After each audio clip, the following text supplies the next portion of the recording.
and are thinking about retirement if they haven't already. Boomers have the most experience in the workforce, enjoying senior leadership positions and executive level positions in companies throughout the country. They make up approximately 25% of the US workforce. Comprising the years of 1961 to 1980 is Gen X.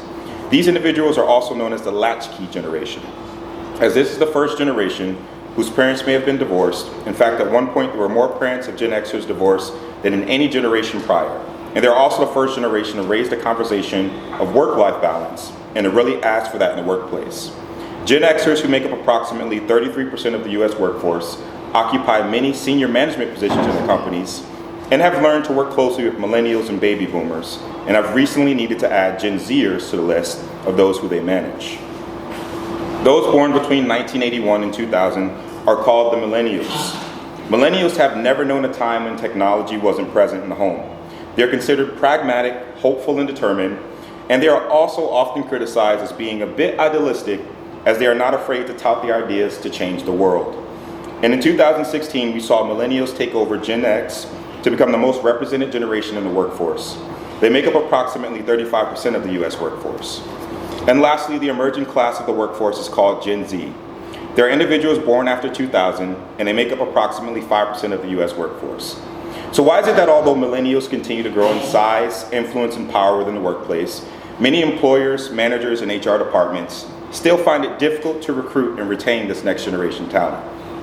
For many leaders, the challenge is in engaging millennial talent more effectively and understanding that their passions, interests, and ideas are part of their identity, not just at home or with friends, but also at the workplace. Solutions may very well come from efforts to facilitate and create space for conversations that some may find uncomfortable, despite how necessary they may be. Being willing to listen to one another and have tough conversations about our respective inclusivity, and committing to being mindful and deliberate in how we communicate, and as much as we are concerned about what we are communicating, needs to be a priority.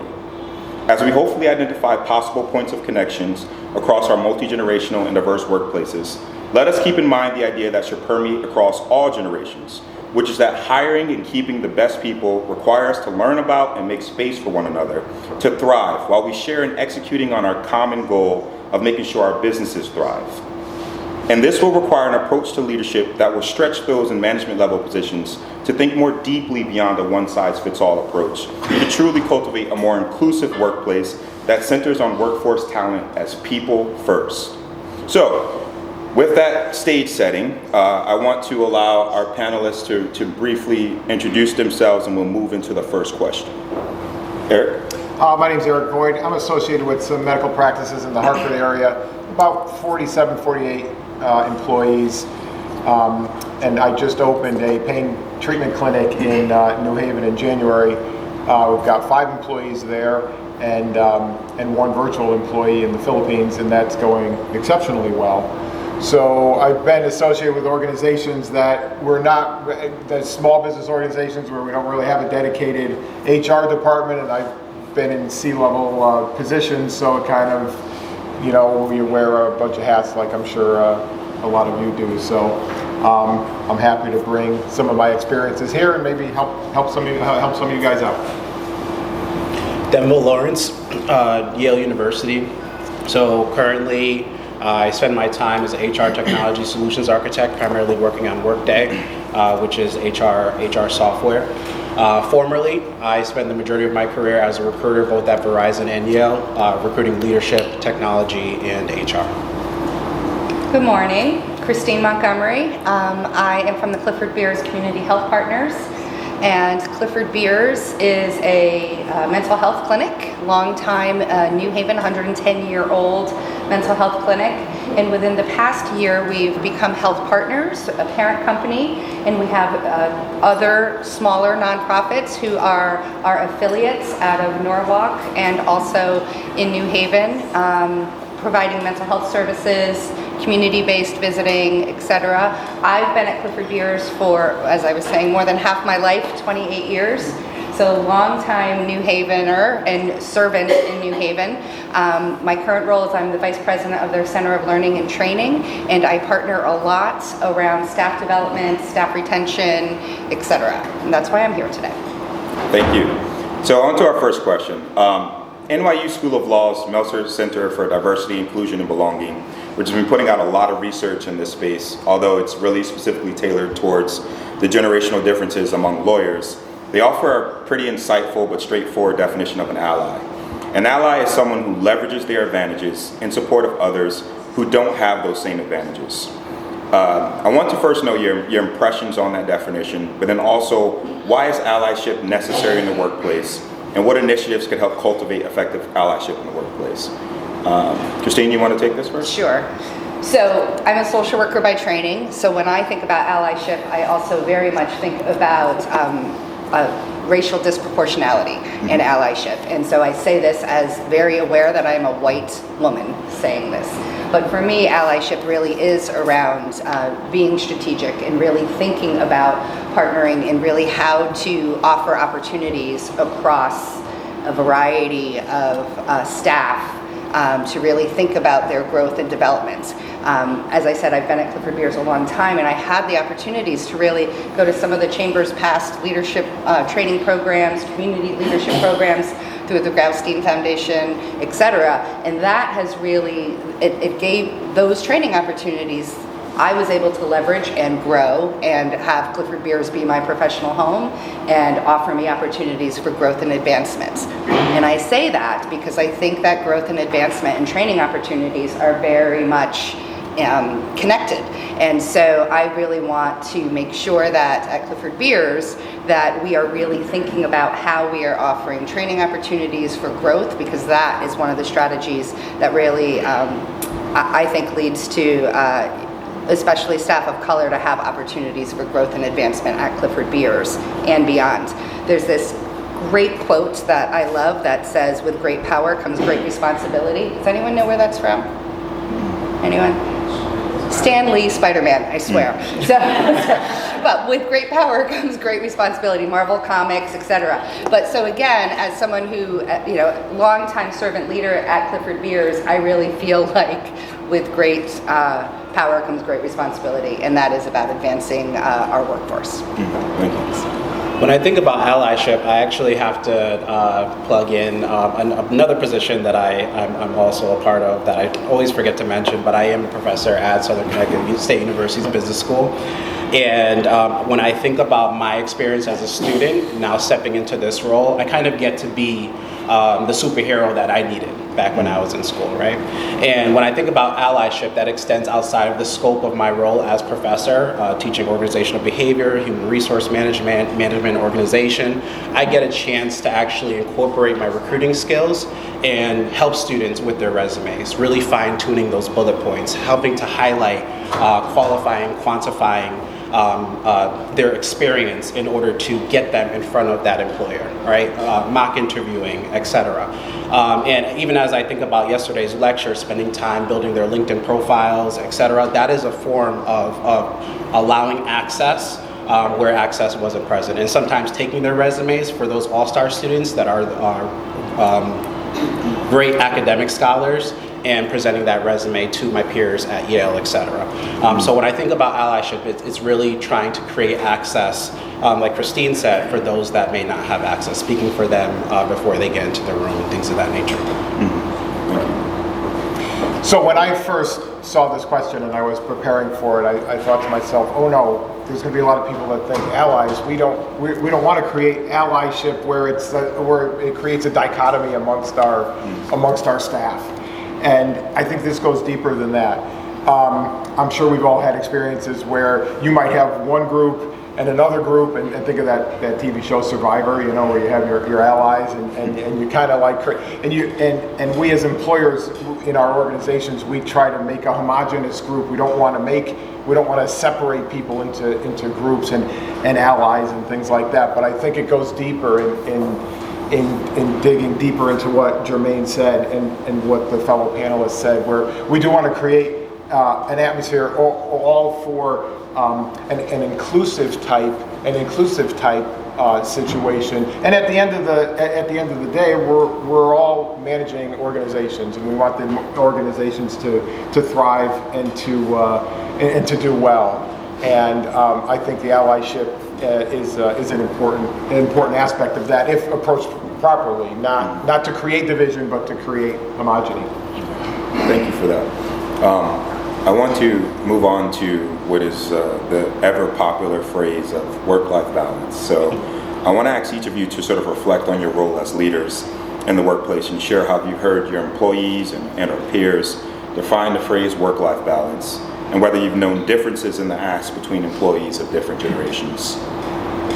Anyone want to jump in on this first? I guess I'll start. I have a friend who's an attorney in the DC area, and on his website, he has, on his recruiting portion of his website, he has the list of things that was similar to that list that came out on LinkedIn. I'm sure you've seen it. That what was the law firm that released that list of requirements if you're going to be? Yeah. That was pretty controversial. Yeah, it was pretty controversial. So on my friend's website, he has work-life balance is your problem, not mine. So he kind of does it in a. It had me remember it, you know. So it kind of gets people. He's kind of a different type person. So it kind of gets you thinking. But you know, in a previous life, I was in an industry. It was the funeral industry, and I had. And when I was coming up, that's what I did in my career, and I had no work-life balance. I was on call 24 hours a day, 7 days a week. I missed holidays, I missed birthdays, I could never go to the movies. And I did that for probably a 5-year span. So I think having that experience, and maybe some of you had that experience in a healthcare setting, in an on-call setting, in an ER or something like that, kind of gives you an appreciation for work-life balance. And now in my career, I mean, I choose to work a lot of hours, but if on a Saturday morning I want to put my phone away because I'm going to breakfast or something, I can do it. And I think having both sides of that spectrum gives you, as a person who runs a business, an appreciation for work-life balance. You know, I don't have kids.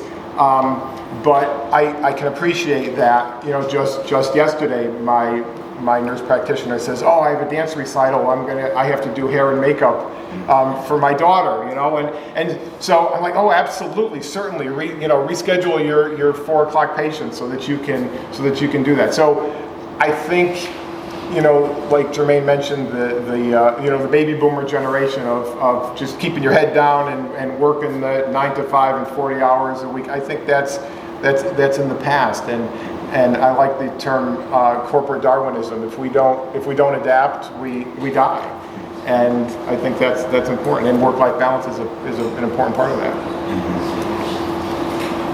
When I think about work-life balance, I can think about my former roles and just the concept of shutting off work at 5 o'clock, and that's sort of where it ended. But as I think about my current role, it really goes back to culture, and the culture that you can help to cultivate as an advocate for the things that you want or need. Having those conversations with your managers. I'll certainly talk about managing up later on, but it really should be a partnership, and it should be beholden within transparency and trust, right?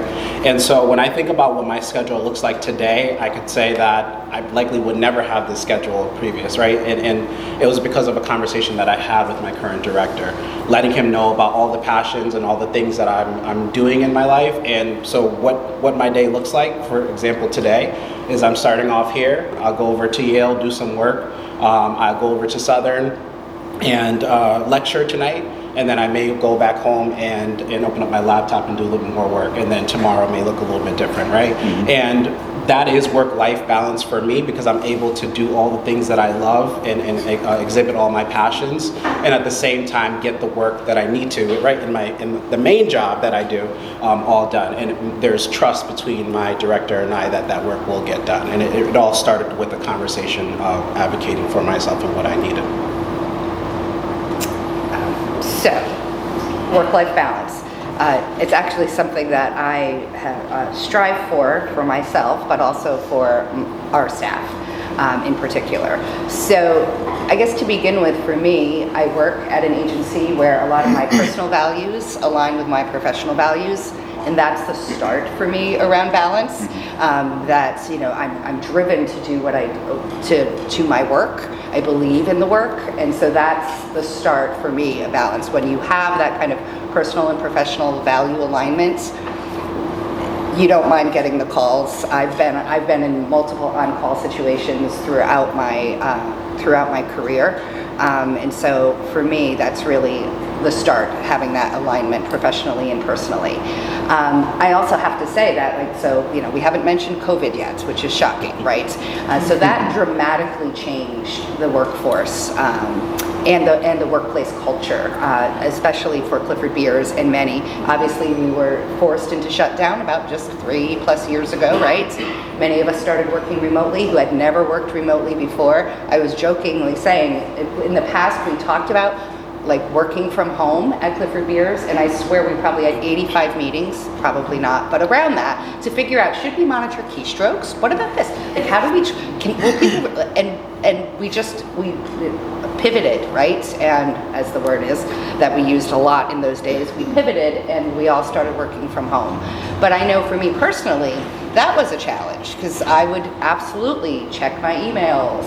I mean, my computer, my whole workspace was in my home, and I didn't know how to balance that. And that took some doing to really kind of redefine workspace. We started doing simple things like actually putting in and outs on calendars.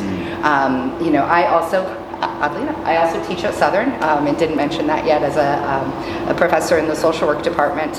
And that's something that I feel passionate about, and that's something that kind of re-energizes me. And so I'm able to kind of sub my time out on my calendar, go and teach, and then return to work, right? And so that being allowed, I'll say, to pursue that passion is also super, super important. And then when I think about work-life balance, I really think about what we're doing as leaders to really encourage time off. Earlier in my career, you showed up sick. You absolutely showed up sick. It was almost like a badge of honor to work through it. COVID changed that, I think, for the better. If you cough, I'm like, it's an allergy. I'm sorry. It's true, though. You know it's true. We still apologize for coughing in public now, where we used to show up and plow through regardless. And so, so I do think that COVID shifted the conversation about how we're doing physically, but also how we're doing mentally and emotionally, and how we're managing it all. I'm a single mom, and I have a varsity softball player. She's a sophomore. She made the varsity team. I'm getting to every game that I can, even if they start early, before my usual workday would end. But again, having the flexibility to do that. And I hope that's something that we can offer to our more junior employees, if you will, who maybe, again, I acknowledge I'm a senior leader. I've put in a lot of years. It's easy for me to get that flexibility, but I think that as an organization, we then owe that to really think about the flexibility for all of our staff, not just for our senior leaders.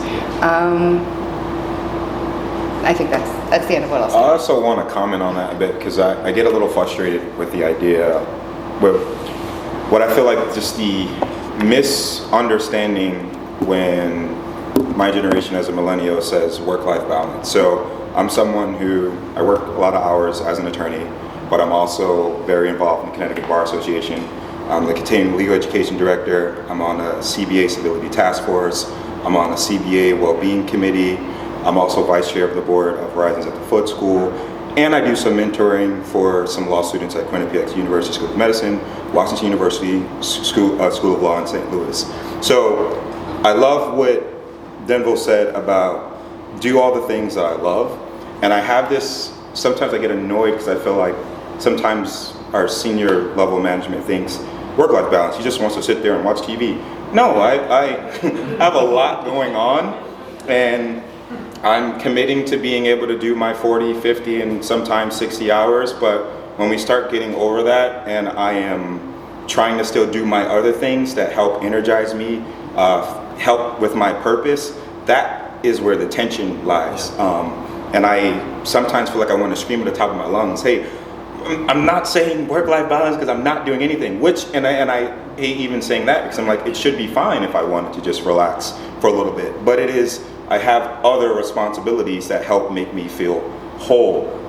So I would say, to management, I hope that you would sort of think about that and have just some level of interest in your employees and workforce, and also some trust that they'll get the work done, but then also too maybe a pushback is that, what is it that this employee needs to sort of have this sense of belonging and feel that their employer are also supporting them in their pursuits outside as well, because that very may tie into their performance inward.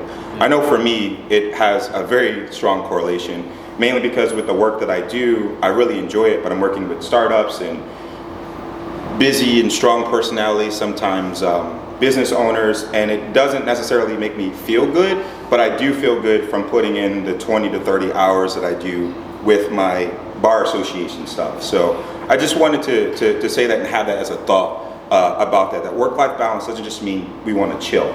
We just want to have things that also help us feel fulfilled. Yeah, I just wanted to add to that. Yeah. And so one thing that my internal technology team did at Yale is sort of a proof of concept, is we have a survey every year since COVID about how's work-life balance in our remote schedule. What are the things that we're getting done? How do we feel in terms of productivity? And it turns out the proof of concept is that we are actually more productive. You think about removing the drive time and things of that nature, like when you're working on even in a hybrid schedule, the proof of concept is there, right? The data is there. We're 3 years in, and so for the managers that are still maybe questioning or being in the more traditional rigid schedule, there's plenty of data out there that shows that folks are more productive and morale is boosted because they're able to take care of the laundry in between meetings, things of that nature. It does help. Yeah. Thank you for that. I'm interested to know, how has the push to sort of work from home influenced your management style? And further, how has this sort of impacted the offerings that you sort of provide for your workforce to create or feel a sense of belonging for them? I want to start this with Eric, because we had some discussions and I love your take on this. On the work from home thing, I take more of a Jamie Dimon approach. I know that's probably a little contradictory to what some people feel. I do believe work from home has its place in certain situations. I come from obviously my businesses are such that you really can't work from home. You can't see patients from home. Through the COVID thing, I have actually 10 physical locations all over the state. So most of what I do, the administration of the business could probably be done from home, but I made sure that, and this is just me, my personality, I made sure that every day I was in the office during COVID, because I just felt if I'm going to require my employees to be there, I'm going to be there. I'm not going to cower at home under the bed with a mask on. So that's how I approached the work from home thing. I see the benefit of work from home in person working with collaboration, with things like that. We talked about allies and mentorship and things like that, and a multi-generational workforce. I see it because I have employees. My youngest employee is 19 and my oldest is almost 70. So I see that the 19-year-old can't really learn from the 50s and 60-year-olds if they're working from home, and I think that's important. So I'll kind of take the Solomon approach and say a hybrid work environment for most situations is probably beneficial. As far as the trust is concerned, and like Christine mentioned, are we going to log keystrokes? Are we going? We've all seen the mouse jigglers on Amazon. So you know what? It's really not. And again, if I'm going to micromanage to that extent an employee, whatever level employee, then I'm going to question my hiring abilities, because then I didn't do a good enough job hiring somebody if I have to monitor their keystrokes or see how long they've been idle on their RDP session. And I think even with the younger workforce, they want purpose. They want to be given a purpose. They want to be given a task or an assignment, but then left to their devices to do it, but be encouraged to collaborate. They want to make it a group. Me, when I was in college, I hated group projects. I don't know if anybody else did. I hated group. I just said, you know what, just let me do it, and I'll just tell you guys what I did. So, but that's me. I think there's managing a business is a creative process where I always say you manage the person, not people. So an individual person is motivated differently. They want that collaboration, and if they don't, that's fine too. but and that collaboration is hard to come if you're working from your living room. So, but I do see both sides of it, and I'm not a micromanager. I don't believe in micromanaging, because again, then one of my other businesses, I owned a women's professional soccer team in Canada, in London, Ontario, and I was in charge of signing contracts, recruiting players, and if I'm recruiting a player that's a striker, and I put that person in that position, I like to think I did a good job in recruiting that striker. I'm not gonna recruit a striker and put him in and to put him to be a goalie. So everybody has their position, but trust your instincts and trust the people that you hire to do the job you hired them to do.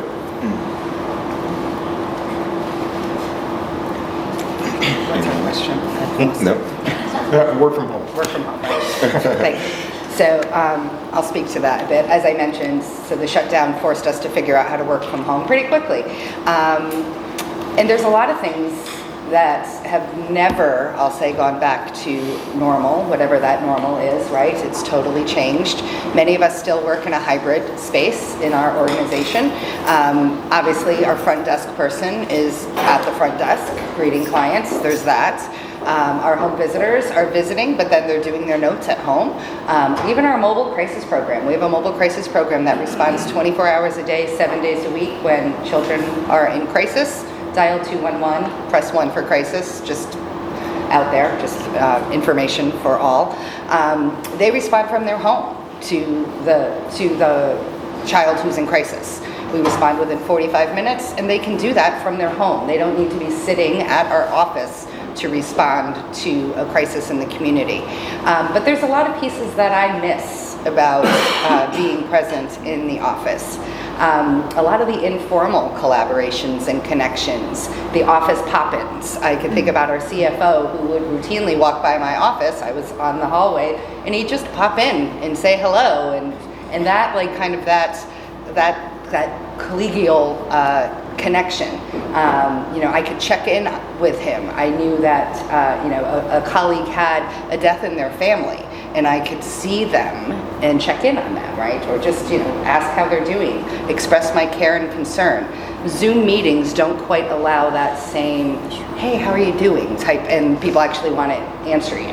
So I miss the office pop-ins, I miss the coffee and the lunchroom conversations, the staff gatherings in and out of the office. Those still sometimes happen, but they're harder to kind of come by. Again, we're kind of all returning to life as we knew it. But I do think the continued kind of hybrid workspace, there's this miss around connection and belonging. And I say that as I'm a social worker by training, I'm a social work leader, so for me it's all about relationships. It's all about relationships. The relationships that we have with our staff definitely, I believe, influence the relationships that we have with the families that we serve and work with. And so, the work from home, I think, has definitely dramatically influenced the way we build relationships and maintain our relationships. And I worry about that. Some of what we do regardless is we've kind of reinstituted a lot of our past practices around employee recognition. We recently did longevity awards, which we had to catch up on, right? So I got my 25-year award. I'm there 28 years. I don't mind. I got a certificate. Great, I love that. It's something else, but it's so again, being acknowledged, employee recognition is vitally important, and something that we've rebooted and had to reboot, and just apologize for the missed years when we were focused on the COVID pandemic and tracking people's COVID status, and did we have to have someone else fill in and cover, and how we were covering, and all of that. We also absolutely do regular check-ins with staff. Again, we're a mental health clinic, so the old clinical supervision mentality of having a one-to-one check-in with your staff is still very much in place at Clifford Beers across all of our programs and all of our roles. And again, that's about building relationships also. So for me, the work from home has impacted relationships, and you have to be super intentional about how you're going to continue to kind of maintain and build those relationships. I want to move on to a question that Denver sort of teed up about this idea of managing up, which some feel suggests notions of sort of an incompetent manager who's just